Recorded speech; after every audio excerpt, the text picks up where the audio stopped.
전쟁 기념관이 뭐 한두 개입니까? 예, 낙동강 방어선 전투 힌트예요. 그렇죠. 다부동 전투 기념관에 바로 옆 건물에서 제가 이렇게요. 저 산은 그냥 산이 아니라 유학산입니다. 해발 837m까지 험준한 산악지대예요. 6.25 전쟁 때 낙동강 방어선 전투 240km 전선이 다 치열한 격전지였어요.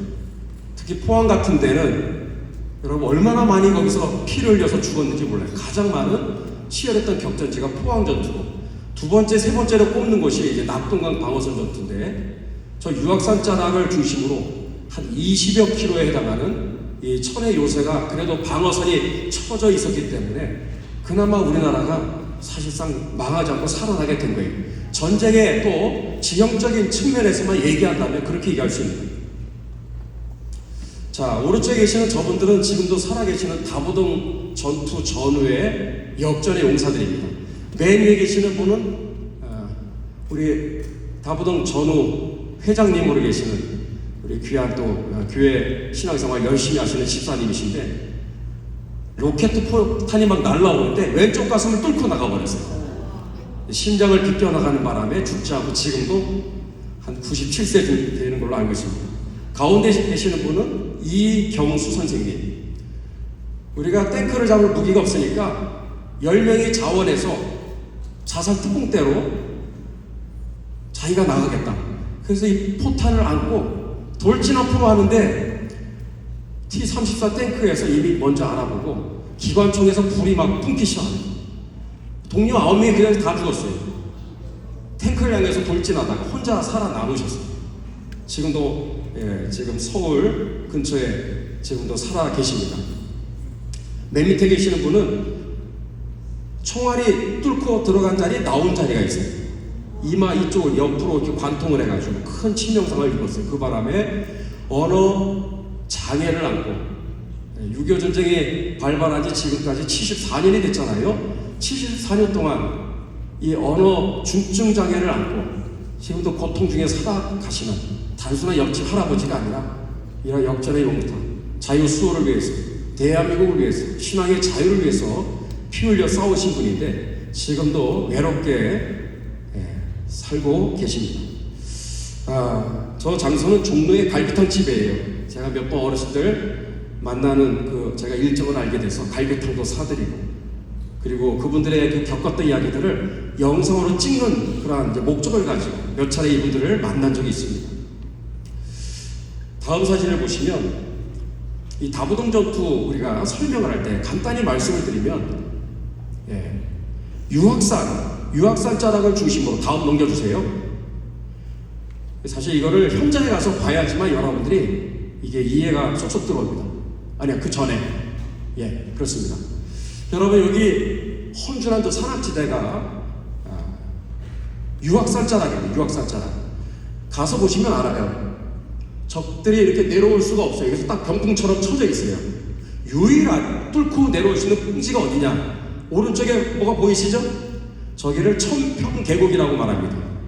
저 좁다란 협곡이 직선거리 4km예요. 4km. 4km에 해당하는 저기가 유일하게 평지로 뚫고 내려올 수 있는 지점인데, 저희가 뚫리게 되면 대구까지는 20km밖에 안 돼요. 탱크는 시속 60km까지 달려갈 수 있습니다. 그러면 30분도 안 돼서 대구는 적의 수중에 함락되는 거예요. 대구가 함락되면 부산까지 가는 건 시간 문제입니다. 대한민국은 끝나는 거예요. 어느 전쟁이든지 그 도시를 지키는 목줄이 있어요. 목줄. 6.25 전쟁 때 다부동 전선의 이 천평계곡은 대한민국과 한국교회의 신앙의 자유를 지키는 목줄이었어요. 잘 지켰어요. 그런데 어느 순간에 8월 21일 위기의 역사가 이제 참 안타깝게도 이때 발생합니다. 우리 국군은 용맹하기 때문에 절대 도망 안 갑니다. 근데 이때는 국군들이 얼마나 멘붕에 빠졌는지 총을 거꾸로 이렇게 개머리판을 하늘로 치켜 세우면서 고지를 지켜야 될 우리 국군들이 그냥 나 살려라 하면서 막 걸으나 나 살려라 하면서 그냥 산에서 고지를 이탈, 전선을 이탈하면서 도망가는 그런 있을 수 없는 일이 발생한 거예요. 그들을 막아서서 그들을 설득해서 다시금 전선으로 투입한 위대한 장군이 누구예요? 백선엽 장군입니다. 그때 했던 말이 그예요. 요 말을 그 앞에서 했던 이 백선엽 장군의 그 음성을 직접 들었던 분이 이경수 선생님이에요. 그 증언을 제가 한번 작년인가 직접 들었습니다. 그때 그 얘기를 직접 들었다. 모두 앉아 내 말을 들어라. 잘 싸워줘서 고맙다. 우리는 여기서 더 후퇴할 정수가 없다. 더 밀리면 망국이다. 더 갈 곳 없다. 바다밖에 없다. 대안의 남아로서 다시 싸우자. 내가 선두에 서서 돌격하겠다. 내가 후퇴하면 뭐하라? 나를 쏴라.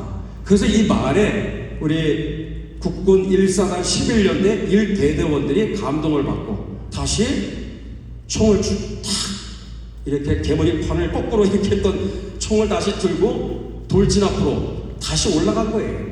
그래서 적들을 막아서는 싸움이 시작되었는데 이때 백선엽 장군은 이미 크리스찬으로서 예수님을 믿는 기독교인이었어요.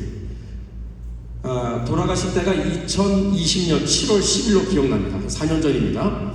백선엽 장군께서 돌아가시기 한 3년 전이었으니까 2017년 정도 제가 그 어르신 계시는 그 사무실에 직접 찾아가서 한 40-50분 정도 인터뷰를 직접 했어요. 제가 몇 가지 궁금했던 질문인데 그 중에 하나가 이거를 직접 녹취를 따야 되겠다. 근데 그 자리에서 이 얘기를 증언을 해주셨어요. 아마 이 자료는 저만 갖고 있는 걸로 알고 있습니다. 이 다부동 전투에서 단순한 전쟁의 측면에서만 다루는 그러한 여러 가지 자료들은 많아요. 근데 이때 내가 후퇴하면 너희들이 나를 쏴라. 그러면서 진짜 권총을 들고 돌진 앞으로 사단장이 먼저 앞장을 섰다라는 거죠. 대단한 놀라운 일이죠.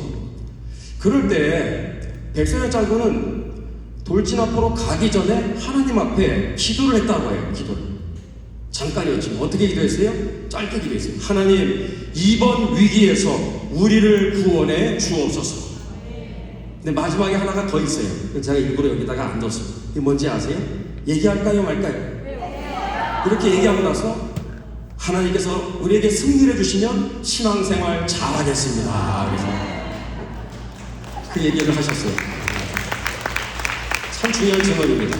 자, 그래서 우리가 수세에서 공세로 전환하는 기적 같은 일을 하는데 여기에서 우리는 그동안 간과했었던 그동안 이 이야기가 왜 이렇게 잊혀졌는지 모르겠습니다. 이 다본론 전투에서 8월 21일의 승리는 백선엽 장군과 또 11년대 1대대 말의 승리가 아니라 사실은 기억해야 될 한 분의 숨은 영웅이 있었어요. 누구예요? 마이켈리스 대령이라고 하는 마이켈리스 대령. 전차 부대를 이끌었던 아주 중요한 그런 연대장으로서 급박하게 돌아가는 이 다부동 전선에 투입이 되어서 바로 저 천평계곡에서 적들이 T-34를 막 이끌고 앞으로 막 진격해 내려올 때 그들을 막아서서 밤중에 일어난 이 전쟁입니다. 전투가 치열한 접전이 벌어졌을 때 우리 아군은 즉 미군 탱크죠. 미군 탱크는 하나도 격파당하지 않았어요.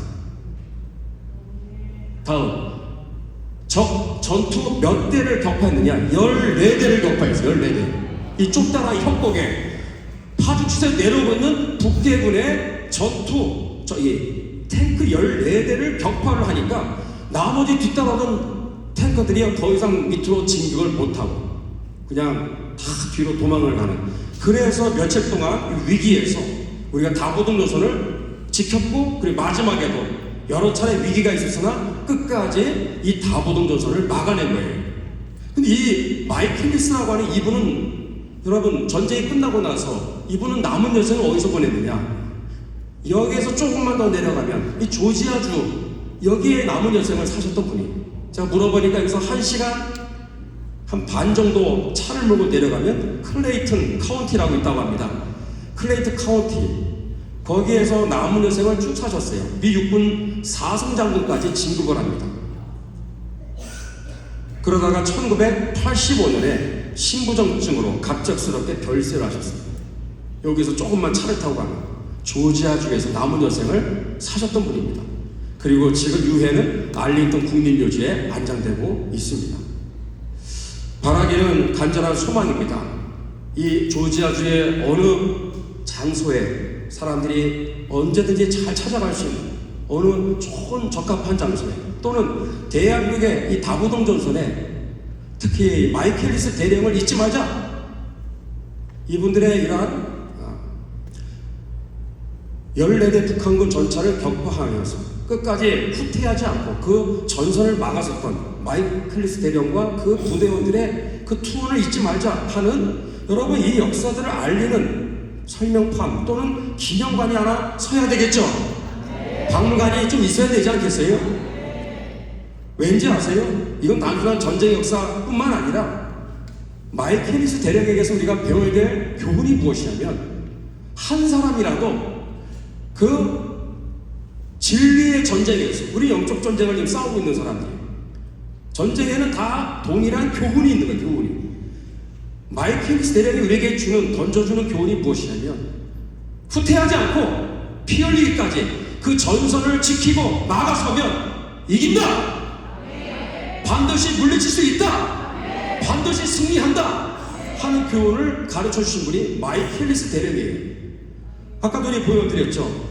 국군이 도망을 가는 상황. 그래서 전선의 왼쪽 축이 뻥 뚫려 버렸어요. 그래서 마이클 앨리스 대령이 백서열 장군한테 막 경로를 했어요. 미군들이 여기를 지키고 있는데 당신들이 빠져나가면 적들이 이쪽으로 치고 들어오면 우리 어떻게 하는 거야? 우리 다 죽으라는 얘기냐? 그렇게 경로를 했던 거죠. 그래서 백서 장군이 너무 놀래가지고 부대원들을 다 앉혀놓고 내가 뒤돌아서서면 나를 쏘라. 그렇게까지 목숨을 걸고 일장연설을 하고 그들을 다시금 추스려서 싸웠기 때문에 이긴 거거든요. 그 배경에 마이클 앨리스 대령이 있었다는 사실. 한 사람이 이 중요한 나라를 지키고 한국교회 신앙을 또 자유를 지키는 이 싸움에서 이 한 사람이 만약에 후퇴했다면 끝나는 거예요. 6.25 전쟁에 이런 분이 한두 명이 아니지만 오늘은 특별히 우리가 이 마이클 앨리스 한 사람을 제가 먼저 소개를 합니다. 오늘 일부의 내용의 중요한 핵심 메시지는 한 사람이 중요한, 한 사람. 아멘. 한 사람이 진리 전쟁에서 물러서지 않고 도망치지 않고 비겁하게 주저앉지 않으면, 그리고 끝까지 싸우면, 그것도 피 흘리기까지 싸우면 이긴다. 승리한다. 그 교훈을 우리는 오늘 이 역사를 통해 또 성경을 통해 우리는 깨달아야 하는 거예요. 다음, 그런 의미에서 올해가 2024년이죠. 정확하게 100년 전 1924년 미국 교회사 역사를 보면, 저는 뭐 학교에서 역사 신학을 이제 공부하고 있어요. 저는 관심 분야가 한국 근현대사뿐만 아니라 유럽의 교회사, 미국의 교회사, 또 일반 유럽의 역사, 일반 미국의 역사, 독립운동 역사라든지 이렇게 미국의 지난 200년, 300년의 역사 다 관심 분야예요. 그리고 우리 한국 교회사와 한국의 근현대사, 이게 다 연결이 되기 때문에 그렇습니다. 미국의 교회사 역사를 통해서 볼 때 참 불행했던 사건이 지금으로부터 100년 전에 있었어요. 저 뉴욕주에 5번이라고 하는 그런 장소가 있는데, 5번이라는 곳에서 미국의 저명한 신학자들과 목사들이 모여서 1274명이 서명을 해서 뭘 발표를 해요. 그게 뭐냐? 5번 선언서라는, 5번 선언서. 이 선언서를 작성한 사람은 뉴욕 신학교. 뉴욕 신학교는 미국의 독일의 성경 비평 또 자유주의 신학을 받아들이면서 가장 먼저 무너진 신학교의 가장 대표적인 참 불행한 역사의 장소가 뉴욕의 유니온 신학교거든요. 그 신학교의 헨리 코핀이라고 하는 이 교수가 5번 선언서를 초안을 작성한 사람이에요. 내용이 충격적이에요. 우리가 목에 칼이 들어와도 절대로 물러서서는 안 되는 이 5가지의 이 근본결이거든요. 성경의 66권은 정확무호한 하나님의 말씀이다. 인간의 무슨 실수나 오류가 없다. 하나님의 감화감동으로 기록된 전체 영감, 축자 영감으로 기록된 하나님의 말씀이다. 그게 첫 번째, 예수님의 동정녀 탄생. 아니, 주일학교 아이들도 다 아멘 아멘 하는 그런 기본적인 내용이란 말이죠. 십자가의 대속결이 얼마나 중요해요. 예수님의 육체 부활, 초자의제 능력, 이 5가지를 믿지 않아도 목사 한 수 주자예요. 이거 믿지 않아도 신학교 교수 영입하자 이거죠. 신학교 교수로도 재직할 수 있도록 문을 열어놓자 이거예요. 학문이라는 이름으로. 그렇게 하면 돼요, 안 돼요? 안 되는 거예요. 여기서 우리는 주목해야 될 게, 이런 기가 막힌 배도의 5번 선언을 했음에도 미국의 북장로교는 이 부분에 대해서 단 한 사람도 처벌을 했다 안 했다? 징계 조치를 했다 안 했다? 하지 않았어요. 절대로 하지 않았습니다. 직무유기의 죄악의 끝까지 그들은 포용주의로, 타협주의로 그 노선을 걸어가게 되는 거예요. 함께 같이 그것도 우리가 품고 가야 되지 않겠느냐? 학문의 이름으로. 신앙은 보수, 신앙은 자유주의. 어떻게 두 개가 따로따로 놓을 수 있습니까? 그런 프레임에 미혹이 돼서 신학교의 이 거룩한 방패자가 되어야 될 신학교의 이 진리의 방파제의 뚝이 무너진 거예요. 그게 정확하게 100년 전입니다. 그러면서 지난 100년의 역사가 미국이 지금까지 이 100년의 역사는 어떻게 흘러왔는가? 여러분 굳이 설명 안 해도 얼마나 혼돈과 혼란의 역사인지를 이거를 통해서 우리가 알 수 있습니다. 안타까운 것은 이런 기가 막힌 배도에 선언을 했음에도 진리를 위해서 막아서서 싸우는 사람이 거의 없었다는 것입니다. 다음 유일하게 또 한 사람이 있어요. 누구예요? 그레스 메이친이라고 하는 메이친이라는 교수, 제가 너무너무 존경하는 분입니다. 지금도 메이친 교수에 대한 평가는 아주 부정적이에요. 상당히 비판적인 그러한 혹평이 지금도 대세입니다. 그러나 천국 가면은, 여러분이 천국 가면은 메이친의 이름을 아마 듣지 않을까. 이 땅에서는 진리를 위해서 싸우다가 이렇게 고생하시다가 욕만 막 바가지를 먹으시고 영광을 얻지 못하시고 너무 과로하셔서 일찍 세상을 떠나셨어. 천국 가셨어요. 근데 이 메이친이라는 분이 5번 선언서의 그런 배도의 그런 물결 속에서 진리를 위해서 외롭게 선한 싸움을 싸우시는데, 그래서 나온 책이 뭐냐면 기독교와 자유주의라는 책이에요. 이 내용의 핵심은 맨 밑에 있는 자유주의 신학은 뭐다? 기독교의 어떤 아류도 아니고 이거는 아예 전혀 기독교가 아니다. 기독교가 아니다라고 말하고 있어요. 그리고 기독교의 주요 대적은 누구다? 자유주의 신학이다 라고 말하고 있어요. 그러면서 그 내용을 보니까 구원은 오직 예수님을 믿어야만 죄와 사망과 지옥의 공세, 영원 형벌에서 구원함을 얻는 줄로 믿습니다. 오직 예수님 뿐이에요. 예수 외의 구원의 가능성 단 1도 없습니다. 오직이라는 단어를 우리가 포기하는 순간 기독교회는 무너지는 거야. 원수마귀들은, 또 자유주의 신학자들은 오직이라는 이 단어에 집중적인 포화 공격을 지금까지 하고 있는 거예요. 이 배타성만 없었다면 기독교 메시지가 당시 사람들에게 전혀 불쾌하게 보이지 않았을 것이다. 그래서 이 길을 걸어가다가 결국은 제명당하셨어요. 북장로교에서 결국은 제명당하시고, 프린스턴 신학교에서 제명당하시고, 만든 게 뭐예요? 웨스트민스터 신학 대학원을 만든 거예요. 그리고 미국의 정통 장로교회를 만들게 된 것이죠. 다음 우리가 알아야 될 게 그 이후에 펼쳐질 역사, 특별히 미국 교회에서는 제가 얘기를 하지 않겠습니다. 특별히 우리 오후에 우리 조영길 변호사님께서 지금 성경의 신적권이 수호를 위해서 가장 최선봉에서 앞장서고 있습니다. 함께 기도해 주시기를 축복합니다. 함께 힘을 모아주셔야 됩니다. 여러분, 이런 미국에서 1920년대 이미 이렇게 해서 진리의 뚝이 무너져 버렸어요. 그래서 급속한 속도로 미국의 신학교와 장로교회가 자유주의에 점령이 되어가고 있을 때 우리 한국교회는 어땠을까? 일제시대 당시 우리도 영향을 받지 않겠어요? 그런데 그 고등 비평의 물결이 우리 한국교회에 들어오려고 할 때 그 거센 물결을 막아냈던 여러분이 계시는데, 특히 세 분을 잊지 말아요. 밑에 계시는 박형용 박사님, 박윤선 박사님, 한부선 선교사님, 브루스 헌트라고 하죠. 우리나라 말로는 한부선 선교사님. 그리고 당시에 영국의 목사님이었던 페이지 윌키스라고 하는 분이 우리나라에 방문을 하셨어요. 오셔가지고 했던 기도가 뭐예요? 배 타고 고국으로 가기 전에, 하나님, 성경 고등비평이 한국에 들어오지 못하게 막아 주옵소서. 그래서 이 기도가 응답이 된 겁니다. 특별히 이 세 분이 진리의 이 방파제 역할을 앞장서서 믿음의 선한 싸움을 마이켈리스 대령처럼 싸워낸 거예요. 그래서 지켜진 세계 유일의 거룩한 방파제인 한국교회가 지금까지 존속되고 있는 줄로 믿습니다. 동성애를 막아설 수 있는 힘의 동력은 단순한 동성애 자체에만 우리가 문제가 있다고 생각하는 것과 좀 약해.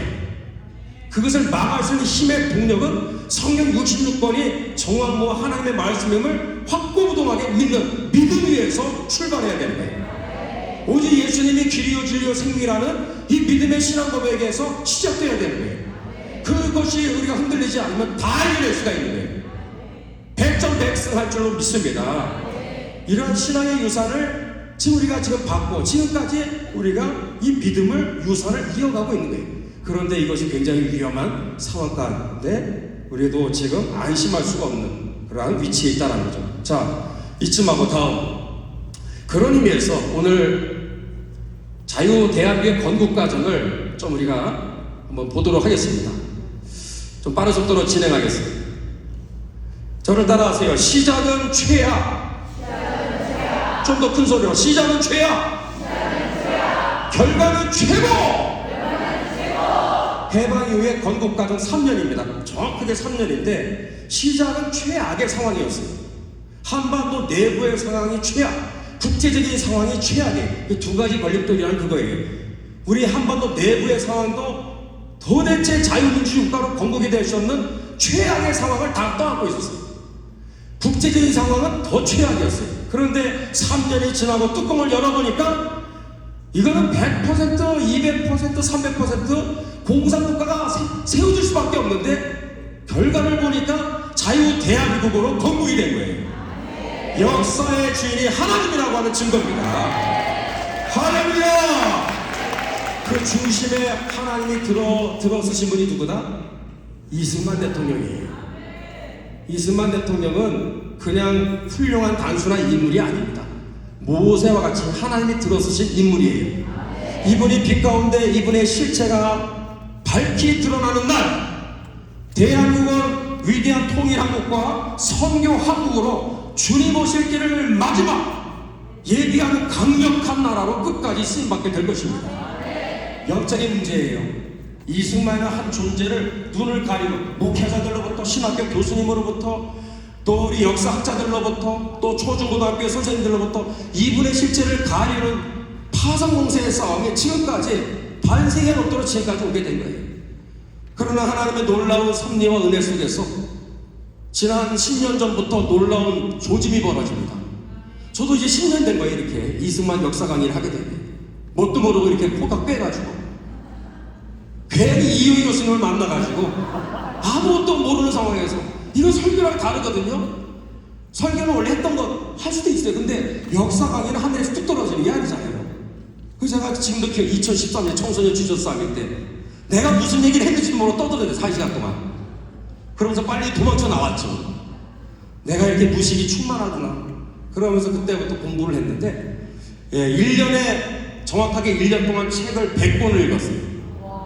우리나라 근현대사 관련된 정말 좋은 책들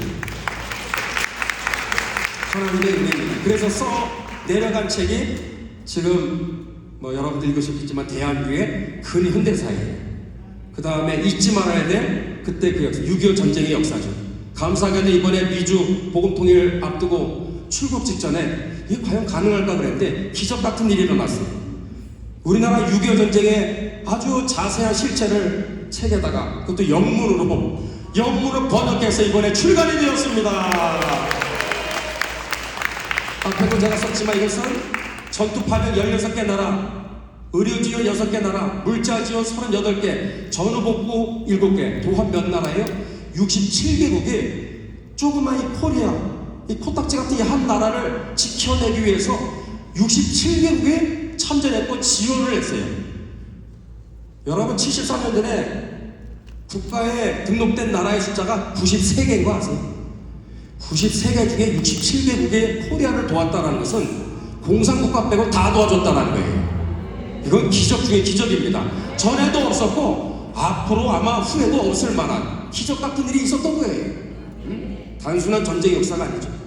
앞에다 그랬어요. 제가 이 67개국의 참전과 지원에 감사를 드리는데 이것은 나 개인의 감사뿐만 아니라 대한민국의 5천만 국민의 감사의 편지입니다. 그래서 복음과 확산을 위해서 기도해 주시기를 바랍니다. 제가 새벽마다 기도하면서 주님 트럼프 전 대통령이 꼭 읽게 해 주시옵소서. 농담이 아니라 상원의원들이 읽게 해주옵소서. 하원의원들이 읽게 해주옵소서.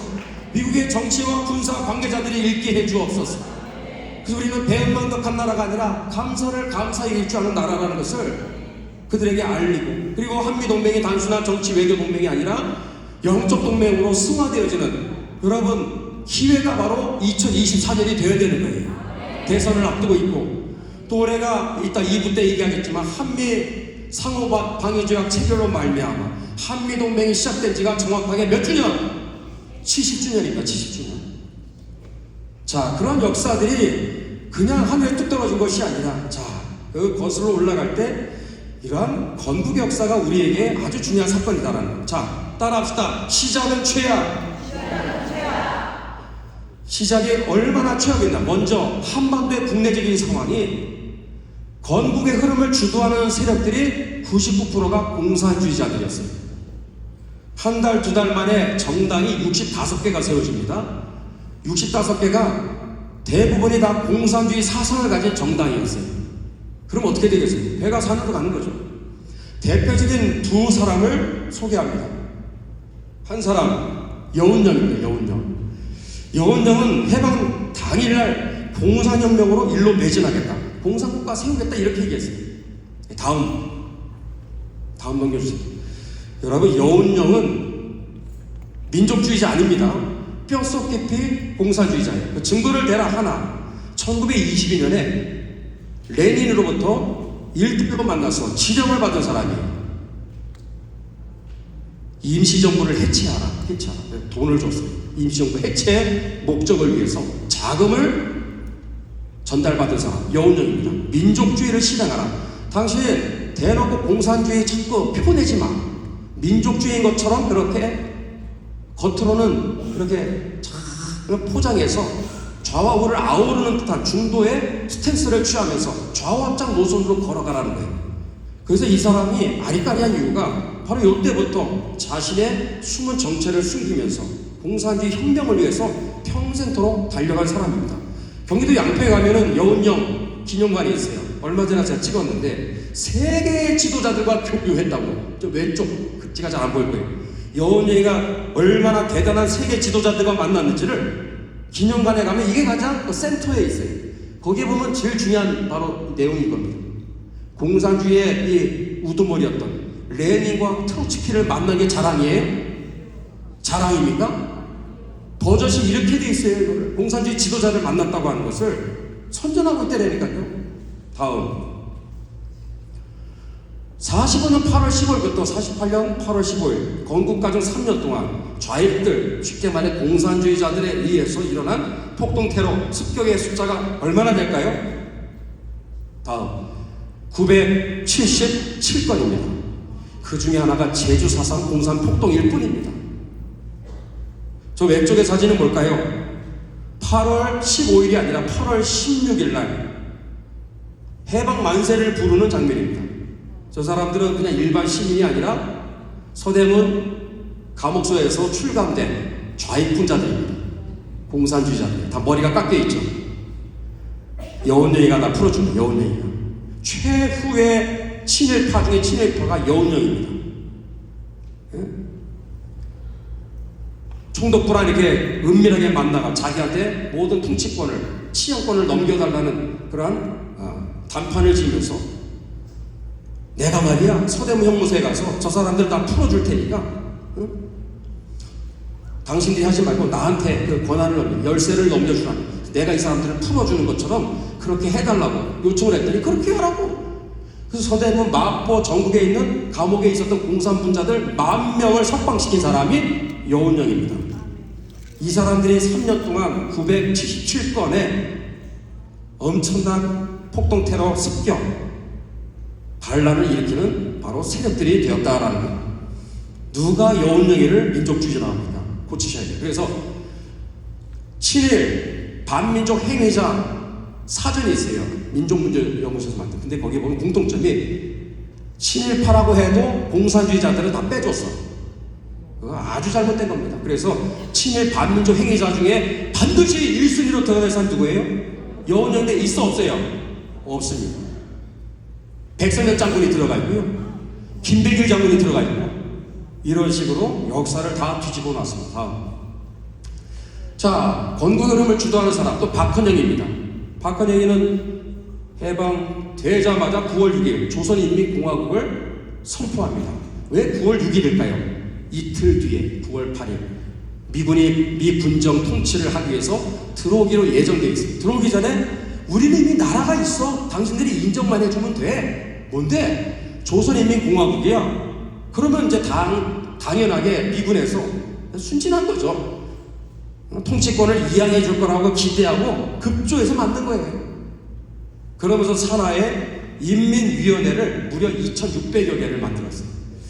국제 공산 조직이었던 코민테르는 무시무시한 조직입니다. 전 세계 공산주의를 확산시키는 이 목적을 위해서 만들어진 레닌이 만든 거죠. 코민테른의 전 세계 공산화 전략의 핵심은 공산국가가 되기 전에 인민위원회 조직으로 모든 하부 조직을 접수하라는 겁니다. 하부 조직.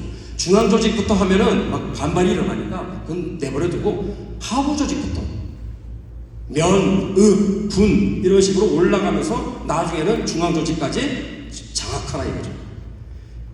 그래서 조선인민공화국을 선포하자마자 2,600여 개의 인민위원회를 만들어서 이 조직에 있는 공산주의자들에 의해서 3천만 우리 한국 사람들의 머릿속에다가 공산주의 사상이 좋은 거라고 막 주입을 시키는 그런 일이 벌어지게 된 거예요. 그래서 여운형과 박헌영의 등장으로 시작된 해방 이후 이 거의 12월 말까지 6개월 동안의 이 모든 그 과정은 한마디로 좌익 득세 기간이었다라고 말할 수 있어요. 뭐라고요? 좌익 득세 기간. 공산주의들 천하 세상이 되었다라는 거예요. 다음. 조선공산당 또 창당을 합니다. 9월 11일. 신좌익평론의 편집인 존 할러데이라는 사람이 있어요. 뭐라고 그랬냐? 1945년에 한국은 영웅적인 좌익혁명운동을 진행하는 유일한 국가였다. 다음입니다. 국내적인 상황을 이렇게 기가 막힐 정도로 이미 돌이킬 수 없는 좌익 득세 기간으로 완전히 다 공산주의자들이 장악을 했다라고 볼 수 있습니다. 국제적인 상황. 두 번째, 국제적인 상황이 최악이었다라는 거예요. 언제부터 남북 분단이 시작되었을까 묻는다면 여러분은 이거를 기억해뒀다가 꼭 얘기를 해주셔야 돼요. 소련이 붕괴되면서 소련의 기밀 문서가 많이 이제 공개가 되면서 그동안 오랫동안 감춰졌던 비밀들이 드디어 세상에 알려지게 됐습니다. 그 중에 하나가 이거예요. 해방되고 나서 9월 15일부터 10월 2일까지 런던에 외상회의라는 게 열립니다. 2차 세계대전 이후에 전후 질서를 다시금 재편하고 그래서 전쟁의 2차 세계대전의 마무리를 짓기 위해서 미국, 영국, 소련, 중국, 프랑스가 5개 나라가 런던에 모이게 됩니다. 이때 소련은 일주일 정도 참전을 하고 북한 지역을 지금 들어와서 일본을 무장 해제시킨다는 명분하에 지금 북한 지역으로 지금 들어와 있는 상태입니다. 이 회의에서 스탈린은 뭐라고 얘기하느냐? 스탈린. 다음. 여러분, 맨 저 위에, 일본의 저 맨 위에 홋카이도 섬이 있어요. 홋카이도 섬에서도 실 위에 조그만, 북쪽에 귀퉁이 조그만 별거 아닌 저 섬을 달라고 그렇게 매달리면서 요청을 하는 거예요, 스탈린이. 홋카이도 섬의 북부 지역을 나한테 달라고. 왜 그랬을까요? 태평양 지역의 영향력을 확대하기 위해서 발판으로 삼기 위한 꼼수가 있었던 거죠. 그러나 자유신용 국가들은 허락을 할 리가 없죠. 그래서 안 돼! 라고 거절을 합니다. 다음. 그러니까 스탈린이 뭐라고 그래요? 그러면 지중해 연안에 있는 리비아의 항구 도시 트리폴리타니아를 나한테 줘. 그러는 거예요. 뜬금없이 여기를 달라고 할까요? 지중해의 또 해상의 영향력을 확대시킬 수 있는 너무나 중요한 교두보가 트리폴리타니아거든요. 이걸 달라고 하니까 영국, 미국, 루즈벨트와 처칠 수상이 그거 허락하겠어요? 이게 다 자기들의 경제 수역인데, 밥줄인데 안 돼! 줄 수 없어. 그러니까 스탈린이 머리가 뚜껑이 열리고 그래가지고 격분을 하는 거예요. 그래서 스탈린이 회의하다가 잠깐 마치고 자기 방에 들어가서 전보를 칩니다. 극동 총사령관 바실레프스키에게 뭐라고 전보를 치냐면 비밀 지령을 내린 거예요. 그게 9월 20일입니다. 9월 20일. 북한 지역을 접수하라. 북한 지역. 북한 지역에 공산국가를 단독 공산정권을 수립하라. 지령을 내린 때가 이 외상회의를 하고 있었던 9월 20일입니다. 남북 분단은 돌이킬 수 없는 이미 강을 건넌 첫 번째 사건이 런던 외상회의였어요. 무슨 얘기냐? 남북 분단의 원흉이 이승만 때문입니까? 학교에서 지금 그렇게 가르치거든요. 아닙니다. 이거를 얘기를 해줘야 돼요. 다음. 소련은 빠른 속도로 모스크바 3사회에서 신탁통치 이 결의안을 미국과 영국 외무장관이 모임 자리에서 통과를 시키게 됩니다. 그러니까 한반도에 5년 동안 신탁통치 쟤네들 해방되자마자 국가 세번 혼란에 빠지니까 우리가 5년 정도 통치를 우리가 좀 하면서 호치를 해주자. 그리고 정권을 이양하자. 우리로 볼 때는 이건 말이 안 되는 얘기죠. 그래서 뭐 반대 시위들이 굉장히 전국적으로 퍼지기 시작합니다. 자, 그럼 우리는 힘이 없었습니다. 당시 우리의 힘으로 자력으로 해방이 된 게 아니라 강대국들에 의해서 해방이 주어졌기 때문에 모든 이 결정권은 그들이 쥐고 있었던 거예요. 그래서 미소 공동회의에서 결의한 대로 신탁통치 안대로 우리나라 덕수궁의 석조점이라는 건물 안에서 그 유명한 미소 공동회담이 1년 7개월 동안 진행이 됩니다. 중간에 또 이 회의가 또 스톱이 돼가지고 한참 동안 또 지지부진해지는 또 그 기간을 다 포함한 기간입니다. 1년 7개월. 그 1년 7개월 동안 대표적으로 네 가지의 너무나 이해할 수 없는 그런 일들이 이 회의와는 상관없이 벌어지게 됩니다. 첫 번째 뭐예요? 1946년 2월 8일 북조선 임시인민위원회가 발족이 된 겁니다. 자, 9월 20일 스탈린의 그 비밀 지령 전문에 의해서 남북분단이 이미 시작되었다. 그 두 번째 증거를 얘기하자면 42년 2월 8일입니다. 사실상의 정부가 수립이 된 거예요. 입법부, 행정부, 사법부 모든 조직을 다 갖췄습니다. 임시라는 말은 이거는 속임수입니다. 우리는 아직 정권이 아니야. 우리는 정부가 아니야. 라고 속이기 위해서 임시라는 말을 갖다 붙인 거예요. 아닙니다. 명백한 정권입니다. 그리고 토지개혁을 해요. 아니, 앞에서는 미소 공동 회담을 하면서 남북 통일 정부, 통일 국가를 세우자고 회의를 하고 있는 마당에 뒤돌아서서는 지금 토지를 개혁한다? 화폐를 찍어낸다? 주요 산업에 국유화를 한다? 뭐 하는 거죠, 지금? 소련에 의해서 북한 지역을 빠른 속도로 지금 공산화하기 위한 수순에 지금 들어간 거예요. 자, 다음. 이 중요한 사진입니다. 40년 2월 8일. 자, 앞에 누가 있죠? 가운데? 김일성입니다. 김일성이가 저렇게 이 임시인민위원회 위원장으로서 이제 전면에 나서게 되는 거예요. 6개월 동안은 소련의 장교들에 의해서 호치를 받고 있다가 이쯤 되면 너가 이제 나서도 되겠다 해서 위원장의 자리에 이제 딱 오르게 되고, 여러분 저기 오른쪽에 보면 누가 있어요? 옆에 강양욱이 보이죠? 김일성의 외삼촌이라고 하는 이 강양욱이 평양신학교를 나왔다고 하는데 완전히 싹군 목자, 거짓 선지자입니다. 북한 지역의 교회들이 한 2,800여 개, 거의 3,000개나 됐어요. 3,000개나 되는 교회들을 다 조선 기독교 연맹 조직을 만들어서 그 산하로 전부 다 강제적으로, 왜냐하면 거기에 가입을 하지 않으면 붙잡아다가 고문을 하고 막 그렇게 죽이기도 하고 실제로 그렇게 고문하다가 죽임당하는 그런 사람들이 많았습니다. 순교 역사가 시작된 거예요. 그래서 자기가 살기 위해서 어쩔 수 없이 북한에 그 내놓으라는 그런 교회들, 주회종들, 부흥사들 할 것 없이 거의 대부분이 조선 기독교 연맹 조직 산하로 들어가게 됩니다.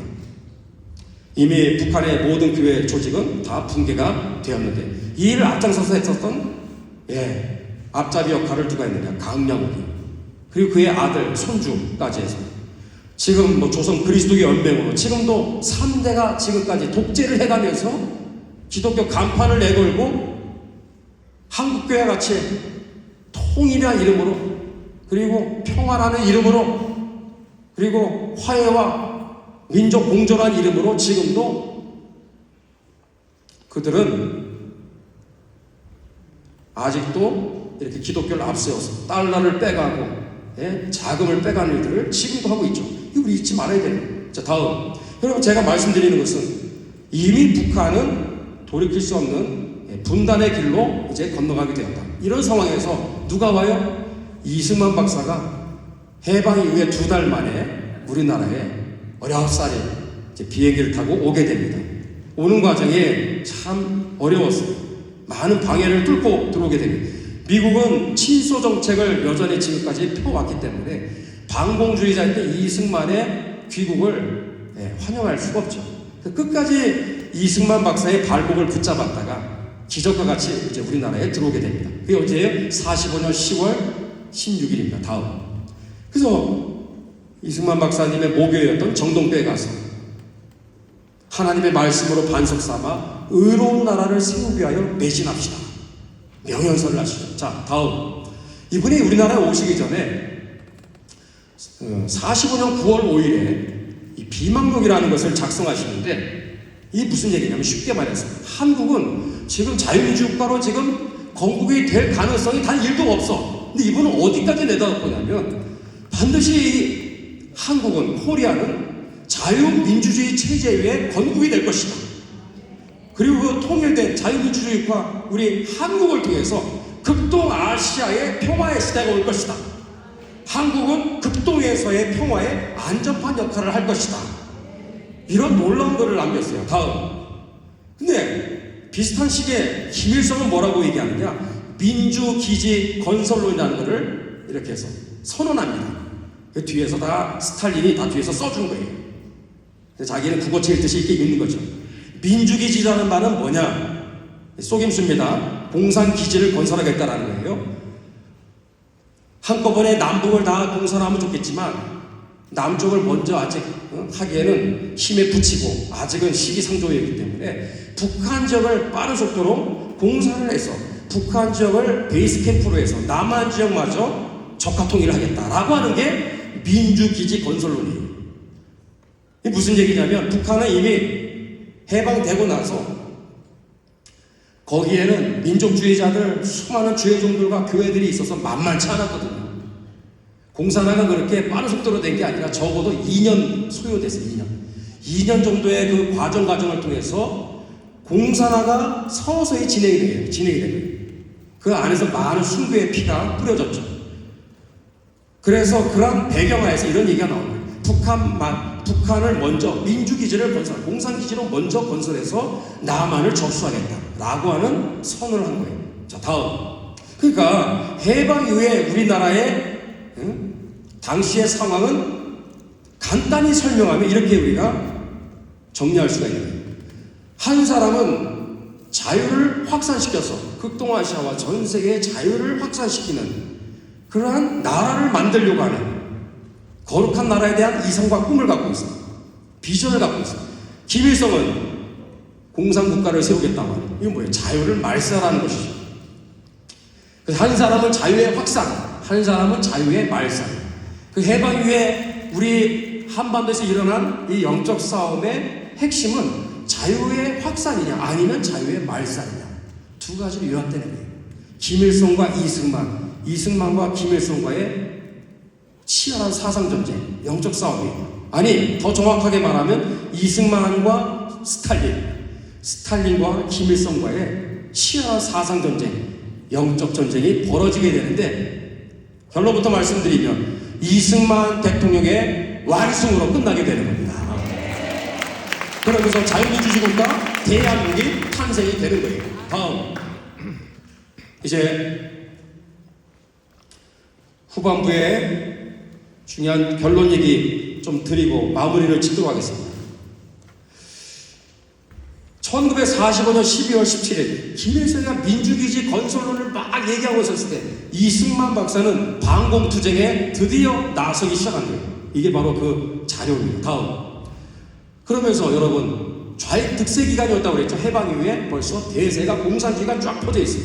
그 공산주의자는 아니지만 공산주의자도 같이 가야 되지 않겠어라고 하는 용봉주의 사상이 상당히 또 우리나라에 많이 들어와 있어요. 진정한 의미의 자유민주주의 그렇게 정확한 비전을 가진 우리나라 지도자는요 거의 찾아볼 수가 없었어요. 자, 친공과 용공의 이 대세에서 반공으로 역전된 이 놀라운 당시의 상황을 어떻게 설명해야 될까요? 두 가지 중요한 사건이 있었어요. 자, 첫 번째, 여러분 여기 40년 4월부터 5, 6, 3개월에 걸쳐서 이승만 박사의 남한 순행 여행이 시작됩니다. 다른 말로 국민 개몽운동이에요. 여기에 숫자는 부풀린 숫자가 아니라 진짜 이렇게 많이 모이는 거예요. 4만 명, 10만 명, 20만 명이 모이는 아주 엄청난 대군중들이 모여서 이승만 박사의 그 중요한 연설을 듣게 되는데, 여러분 이때 조선공산당이 아직도 건재하고 있었어요. 조선공산당 산하의 공산주의자들, 이런 특히 간부급에 해당하는 사람들이 이런 엄청난 무리들이 모이니까 호기심에 한번 가서 구경 삼아 딱 서서 연설을 듣지 않겠습니까? 이 사람들이 호기심에 가서 이승만 박사의 연설을 자료를 보니까 여기 많은 지역들 가운데서 이승만 박사의 연설을 듣다가 사상 전향하는 역사들이 속출하게 되는 거예요. 할렐루야. 그것도 간부급에 해당하는 사람들이 연설을 듣다가 이 공산주의가 진짜 이거 문제가 있구나, 잘못됐구나 하는 걸 깨닫고 공산주의 영이 떠나가는 거야. 그냥 이 연설을 듣다. 그래서 아주 열렬한 충성문자가 되어서 자유대한민국 건국을 위해서 열심을 다해서 합류하게 되는, 여기 막 이쪽에 줄을 섰던 사람들이 다시 이쪽에 줄을 서가지고 자유주의 건국 과정에 일조를 하는 그런 놀라운 대반전이 3개월에 걸쳐서 일어나게 된 거예요. 이게 왜 중요하죠? 국내적인 상황도 꽉 막혀 있어. 국제적인 상황은 더 최악이야. 이걸 돌파할 수 있는 유일한 여러분 카드가 무엇이냐? 3천만의 국민들을 깨우는 거 하나밖에 없는 거예요. 놀라워서 이 모든 대중집회들을 목사님들이 주관하셨어요. 할렐루야! 목사님들이 기도로 준비해서 목사님들이 앞장서서 조직을 만들고 목사님들이 앞장서서 다 거기 임원이 돼가지고, 인천 같은 경우는 내리교회에서 이러한 남한 수행 중에 인천에서는 그 교회 안에서 예배당 안에서 그런 집회도 열고 그랬어요. 다 목사님들이 대부분 다 앞장서서 그렇게 한 거예요.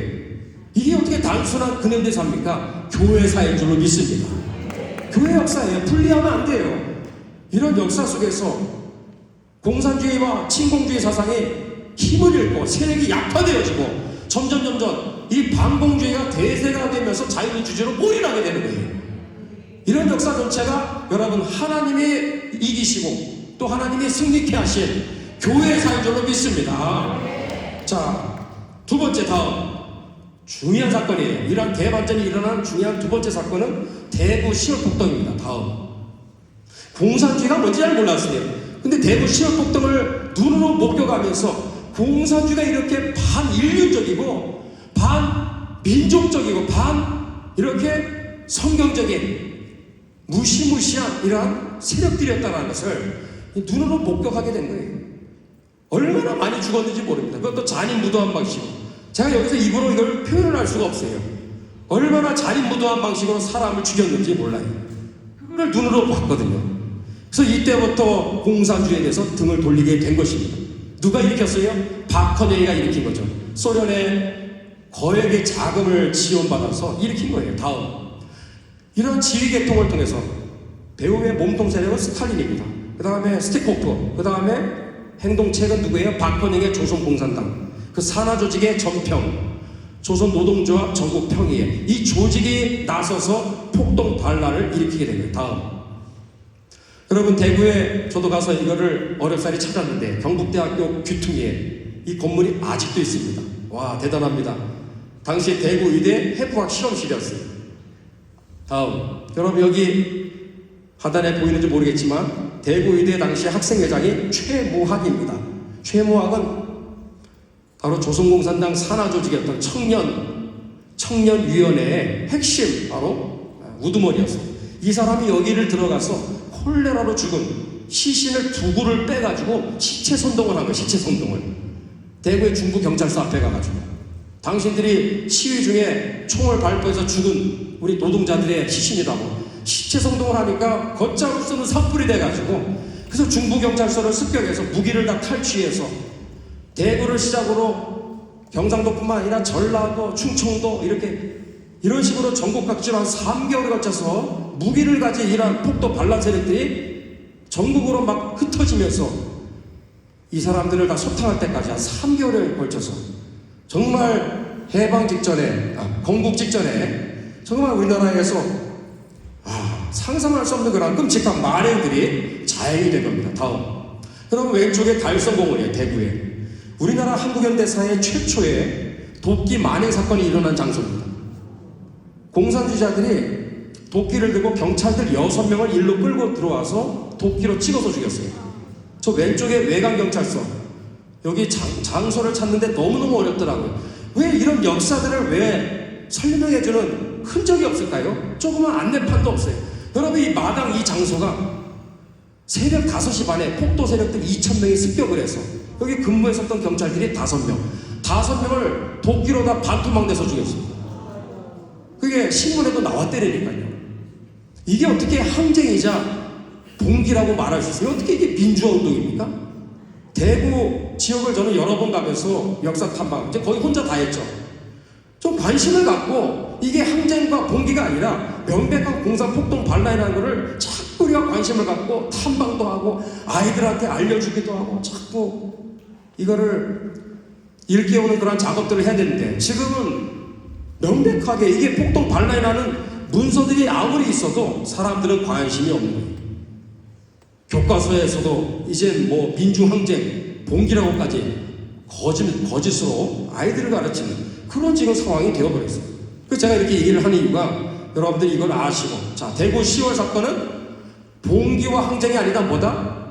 공산폭동 반란의 사실을 꼭 기억하셔야 돼요. 제주 4.3과 똑같습니다. 다음 조금만 더 하겠습니다. 여러분 이 조선공산당의 간부가 체포되는 장면이 몇 명이 체포되었을까요? 다음 7,000명이 체포되었습니다. 조직부서가 완전히 붕괴가 됐습니다. 와 민심이 공산주의에 완전히 등을 돌리게 됐습니다. 반공사상이 고치되기 시작했습니다. 영남교회 오제도 집사님 검사 출신이었죠. 오제도 검사님의 말이 정확합니다. 이승만 박사를 중심으로 하나를 모아졌다. 대세가 침공과 그 다음 용공주의에서 반공으로 확실하게 지금 물결이 지금 대세가 흐름이 바뀌고 있음을 잘 얘기해주고 있습니다. 자 다음 그럼 공산주의자들은 만만치 않습니다. 공산 조직이 이렇게 붕괴가 됐어요. 가만히 있지 않겠죠. 그래서 남노당을 창당한 남노당 예?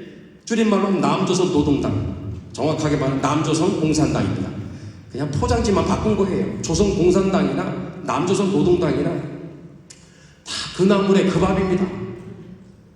왜냐하면 3당이 합당이 됐다고 하지만 대부분 99%는 다 조선 공산당이고 조선인민당, 남조선 신민당 간부급 되는 사람들이 또 합류했을 뿐이지 사실은 뭐 조선 공산당 동일하다라고 보시면 돼요. 그러나 이렇게 합당하게 된 것은 조직 부서가 와해가 되었기 때문에 조직을 정비하기 위해서 흩어졌던 3당이 하나로 지금 창당이 되는 지금 수순을 밟게 되는데 놀라운 것은 이러한 남노당 창당의 배경에서 누가 이 남노당을 창당하도록 뒤에서 컨트롤 타워 역할을 했을까? 소련입니다. 소련. 다 소련이에요. 소련.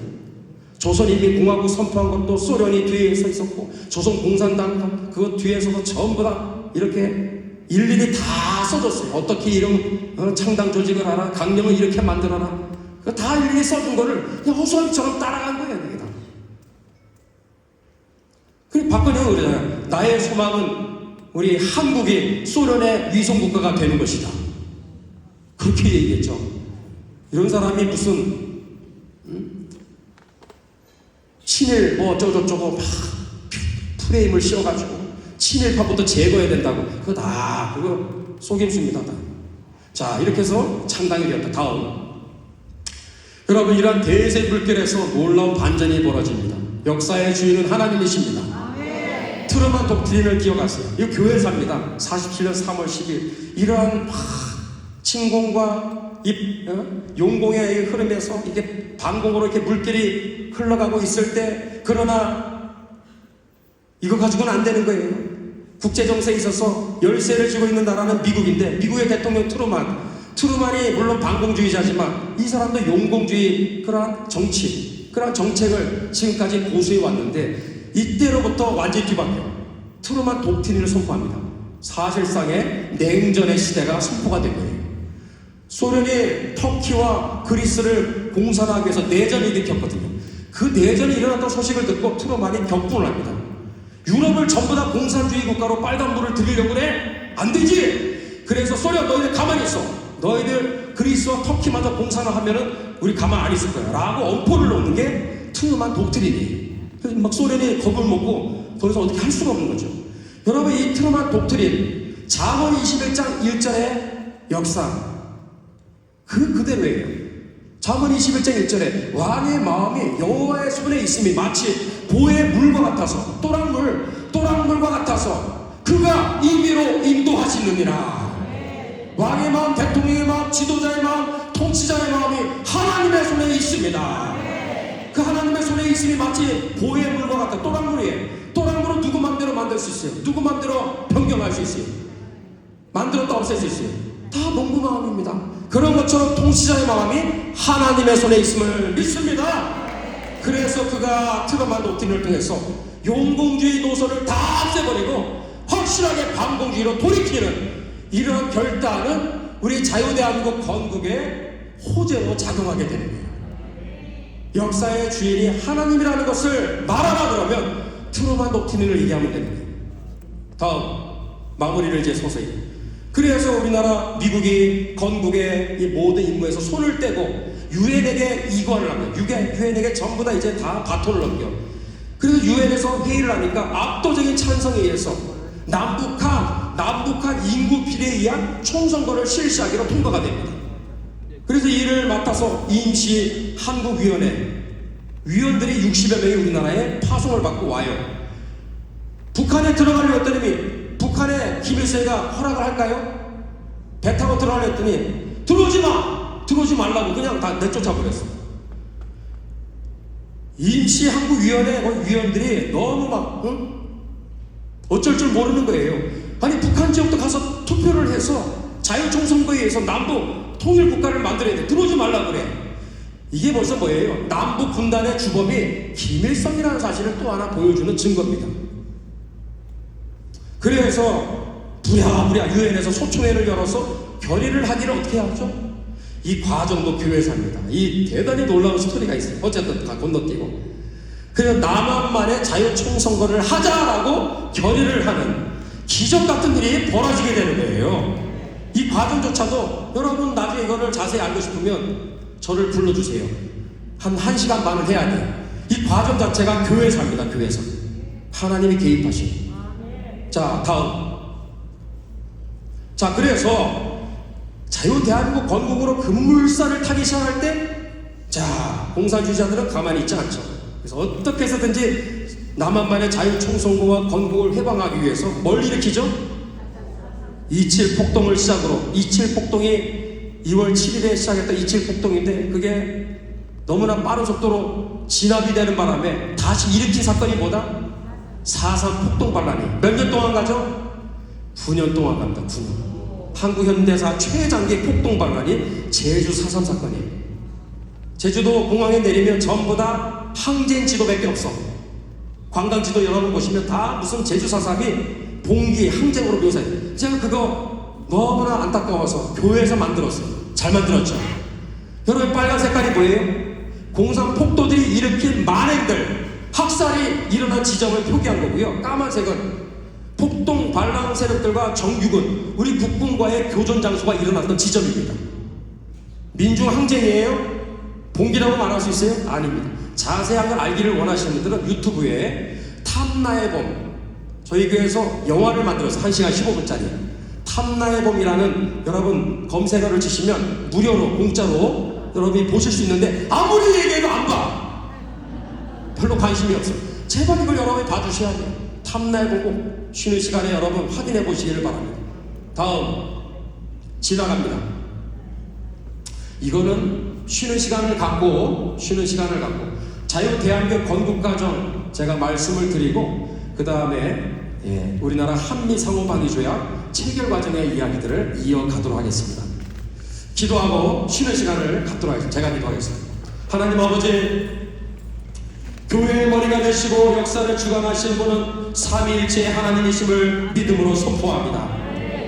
아버지, 이 귀한 또 성회 가운데 하나님께서 역사에 오늘도 우리 가운데 행하신 구원의 역사들을 건국과 또 6.25 동락 가운데 있었던 한미상호방위조약 이 체결의 역사를 우리가 자세히 보고자 이 자리에 모였습니다. 아버지여, 과거를 오늘 비추는 거울이요 창인데 지난 역사 속에서 하나님 아버지께서 행하신 위대한 건국과 또 이런 정전협정 이후의 한미상호방위조약 한미동맹의 역사 그 모든 과정의 그 이야기들을 통해서 역사를 움직이시고 역사의 운전대를 붙잡고 계시니 분이 하나님이심을 확실히 깨닫고 오늘과 우리 나아가야 될 우리의 미래의 한국교회와 대한민국과 미국이 가야 될 길을 확실히 깨닫는 복된 시간이 되게 도와 주시옵소서. 모든 시간 끝까지 주님 손에 올려드리었고 예수님의 이름으로 기도드리옵나이다. 아멘.